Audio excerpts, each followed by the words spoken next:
Você já sentiu que existe algo de diferente na literatura russa, mas não sabe dizer exatamente o que? Talvez você já tenha lido um longo romance russo com nomes complexos, personagens cheios de dilemas internos e histórias marcadas por fé, tragédia e redenção. A verdade é que a literatura russa tem um jeito muito próprio de olhar para o ser humano. E isso tem tudo a ver com a história do país e com o modo como o povo russo entende o mundo e o sentido da vida. E a proposta do vídeo de hoje é exatamente essa: traçarmos uma linha do tempo da literatura russa para entendermos melhor como ela surgiu, como evoluiu e por que ela continua tão poderosa nos dias de hoje. Então, se você gosta desse tipo de conteúdo, já deixa um like no nosso vídeo e compartilha ele com alguém que precisa conhecer a literatura russa.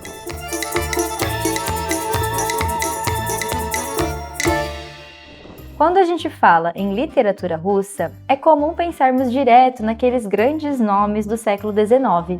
Mas para que a gente entenda por que esses autores tiveram tanto impacto e por que a Rússia produziu tantos gênios literários em tão pouco tempo, a gente precisa voltar um pouquinho antes. Porque a tradição literária russa, comparada à de outros países europeus, começa relativamente tarde. Enquanto França, Inglaterra, Itália e a Alemanha já acumulavam séculos de produções literárias sofisticadas com romances, tragédias, sátiras, a Rússia ainda estava no início da construção de sua identidade escrita. E isso se explica pela própria história do país. Até o século XVII, toda a produção literária russa era de caráter religioso, ligada à Igreja Ortodoxa Russa. O russo literário nem sequer era a língua utilizada pelas elites. Eles ainda preferiam falar o francês. Então, durante muito tempo, a Rússia permaneceu isolada da Europa Ocidental. A expansão do Império acontecia para o leste e não para o centro da Europa.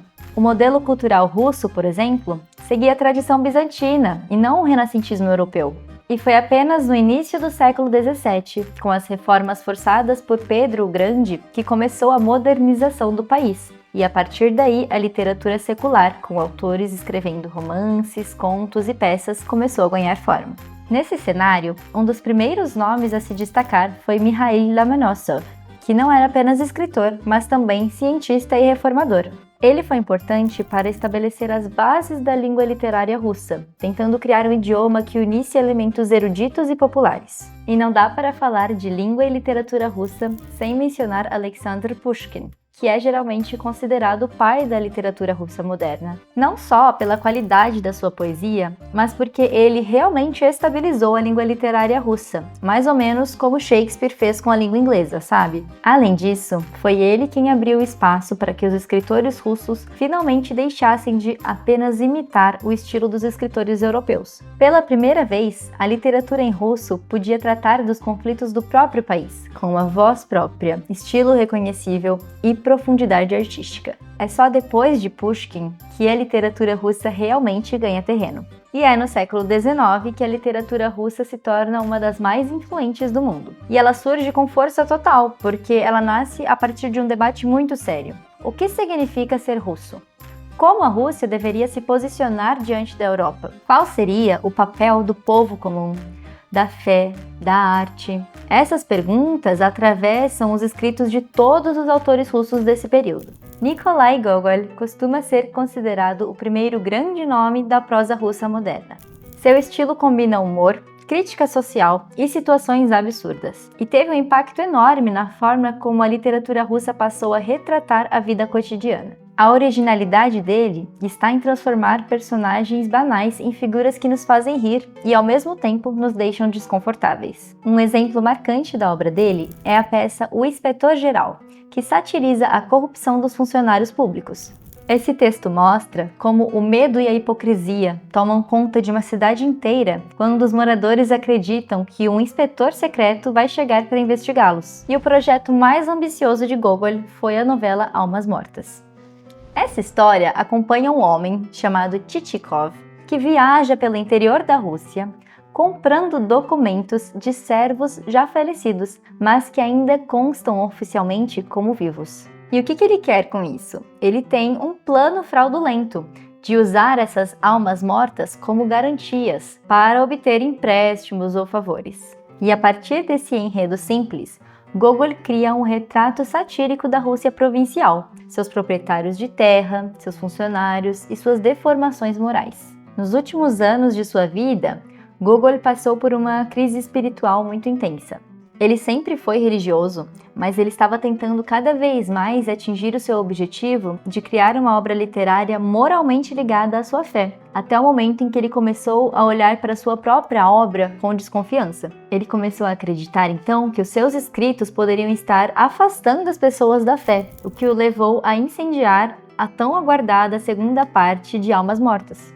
E então ele entrou em um estado de isolamento e ascetismo e morreu aos 42 anos. Mesmo com uma produção literária relativamente curta, Gogol transformou a literatura russa. Ele foi o primeiro autor russo a usar o humor como ferramenta de crítica social e moral. E ele fez isso usando uma linguagem inovadora, cheia de ironias, repetições e construções frasais que pareciam desajeitadas de propósito. A sua obra abriu espaço para uma literatura que mistura realismo, absurdo e reflexão espiritual, uma marca que influenciaria os autores que viriam depois. Ivan Turgenev é o nome que melhor representa a fase do chamado romance de ideias na literatura russa. Seus livros combinam reflexão política, psicologia e uma escrita elegante, muitas vezes marcada por melancolia e contemplação da natureza. É um autor que equilibra o debate intelectual com a sensibilidade artística, e isso o aproxima, em termos de estilo, dos autores realistas franceses, como Flaubert. Sua obra mais conhecida é Pais e Filhos, publicada em 1862. Esse romance retrata o embate geracional entre os liberais da velha guarda e os jovens nihilistas russos. A figura do Bazarov, o protagonista, representa um novo tipo de personagem, esse intelectual que rejeita todos os tipos de crenças, instituições e tradições, mas que, ao longo da narrativa, se vê confrontado pelas limitações emocionais desse pensamento radical. Turgenev se destaca por apresentar discussões ideológicas com grande sutileza psicológica. Suas personagens são frágeis, contraditórias e ele evita os extremos morais. Ele também foi o primeiro escritor russo a ser amplamente lido e respeitado pelo Ocidente, o que ajudou a criar uma ponte entre a literatura russa e as outras grandes tradições europeias. Foi através dele que muitos leitores europeus conheceram pela primeira vez a força da literatura russa. Fyodor Dostoiévski ocupa um lugar singular dentro da literatura mundial. Seus romances são profundamente filosóficos e intensamente dramáticos. A sua escrita é densa, muitas vezes caótica, cheia de interrupções, monólogos e personagens que falam como se estivessem à beira de um colapso. Seus livros mais famosos: Crime e Castigo, Os Irmãos Karamazov, O Idiota e Os Demônios, formam um conjunto de obras que testam os limites da existência. Em Crime e Castigo, por exemplo, o leitor acompanha Raskolnikov, um estudante que assassina uma senhora agiota, acreditando que cometeu um mal necessário para um bem maior. O que se segue não é um romance policial, mas uma investigação sobre a culpa, a racionalização da violência e a possibilidade do arrependimento. A marca de Dostoiévski está na profundidade psicológica e na construção de personagens que são verdadeiros campos de batalha morais. Ele antecipa, de certa forma, a psicanálise freudiana ao explorar o inconsciente e as justificativas internas que os personagens inventam para suas ações. Eu sei que tem muita gente que acha que não vai entender a obra de Dostoiévski e então nem se arrisca a tentar. Mas ajuda se a gente entender que a literatura russa se formou em um ambiente profundamente marcado pela espiritualidade ortodoxa, diferente do cristianismo ocidental, que passou por guerras, reformas e uma separação mais clara entre fé e razão. A ortodoxia russa manteve um vínculo mais estável entre fé e cultura. A vida espiritual estrutura toda a forma como os russos ortodoxos compreendem a realidade, a fé, o sofrimento e o sentido da vida. E isso influenciou profundamente os escritores russos, especialmente aqueles que eram ortodoxos como Dostoiévski. Em vez de colocar o foco na ação externa, como acontece nos romances europeus, por exemplo, na literatura russa o foco está na transformação interior. O herói de Dostoiévski não precisa vencer uma batalha, realizar um feito extraordinário. Ele precisa compreender a si mesmo, aceitar o sofrimento e tomar uma posição diante do bem e do mal. O que está em jogo nas suas histórias não é apenas o destino dos personagens, mas o destino de suas almas. Se você reparar, a pergunta que move os personagens de Dostoiévski é sempre a mesma: é possível viver sem Deus? Dostoiévski acreditava que a Rússia tinha uma missão espiritual única no mundo. O nacionalismo de Dostoiévski não era político, era sobretudo religioso. A Rússia, em sua visão, não deveria imitar a Europa, mas oferecer ao mundo uma alternativa, uma forma de vida baseada na humildade, na compaixão, nas virtudes e na fé. Essa visão aparece de forma muito clara em obras como Os Irmãos Karamazov, especialmente na figura do starets Zosima.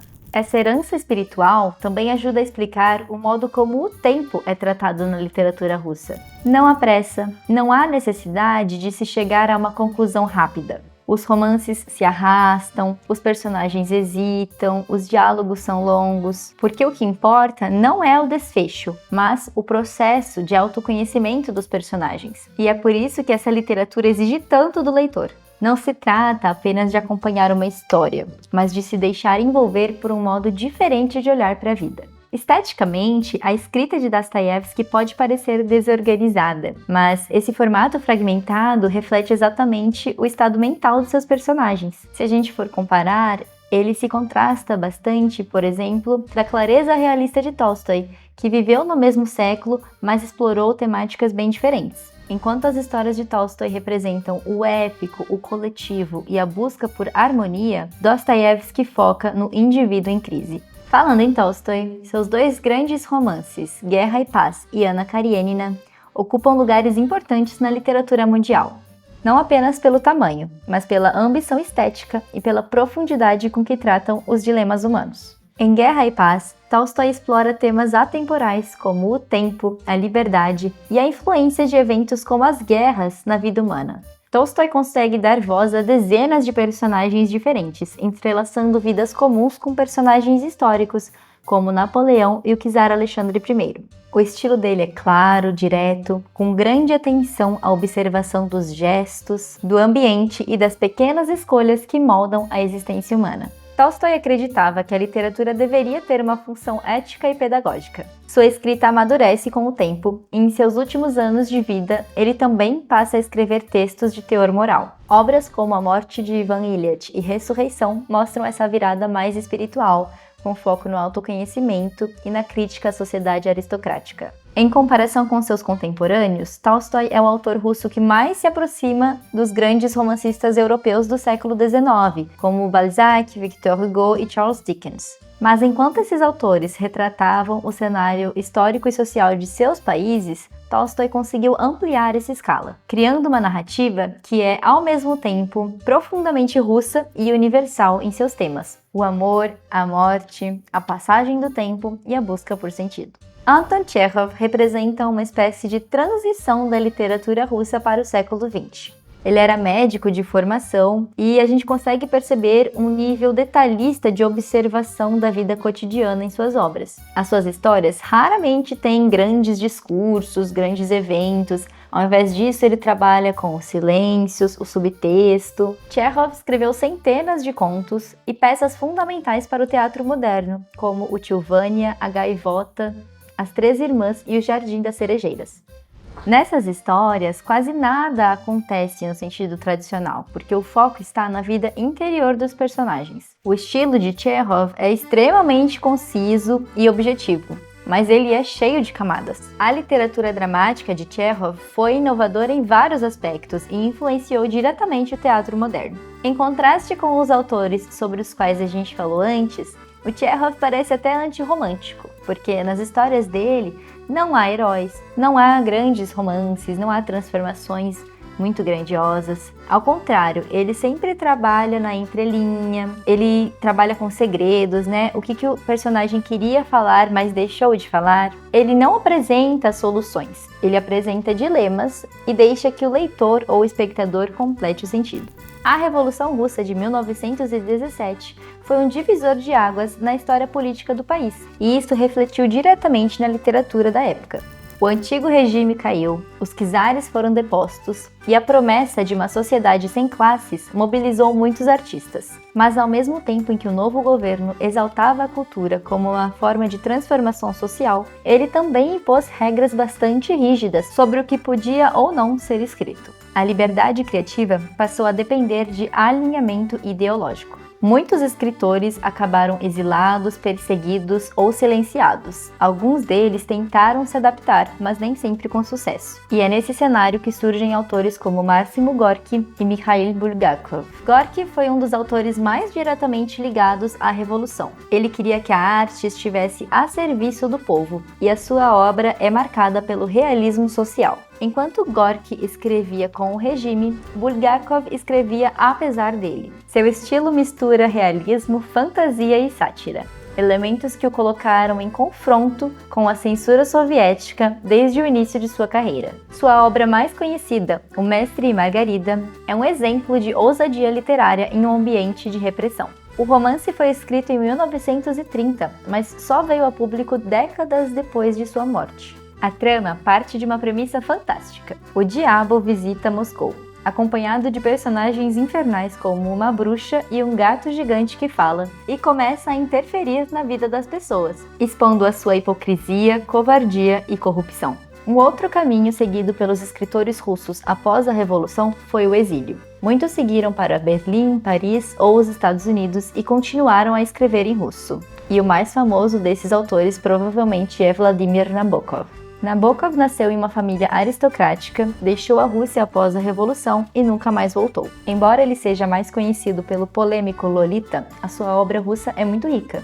Em livros como A Dádiva, Fogo Pálido e Desespero, Nabokov mostra um domínio impressionante da forma, da ironia e da paródia. Ele se coloca mais próximo da tradição europeia, especialmente de escritores como Proust, Kafka e Joyce, do que dos realistas russos. E mesmo quando ele fala da Rússia, ele o faz de forma distanciada, como quem fala de um país que já não existe mais. A literatura russa tem um modo próprio de representar o mundo. Para esses autores russos, o valor de uma história não está na sua eficiência narrativa necessariamente, mas sim na profundidade com a que ela investiga a alma humana. A realidade material não é o suficiente para explicar a vida, e é por isso que dilemas espirituais, a dualidade entre o bem e o mal ocupam tanto espaço dentro dessas obras. Mesmo quando tratam de assuntos sociais ou políticos, os escritores russos sempre voltam à pergunta central: o que sustenta uma vida que vale a pena ser vivida? A singularidade da literatura russa está aí, tratar os dilemas humanos com seriedade, sem ironia, sem simplificações. Ela exige do leitor um envolvimento e disposição para lidar com esse incômodo. E é provavelmente por isso que a literatura russa continua sendo tão lida, comentada e discutida, mesmo em um ambiente e contexto diferentes daquele em que ela foi escrita. E se você já é leitor ou leitora de escritores russos, comenta aqui qual foi o autor russo que mais te marcou. Boa leitura e até o próximo vídeo!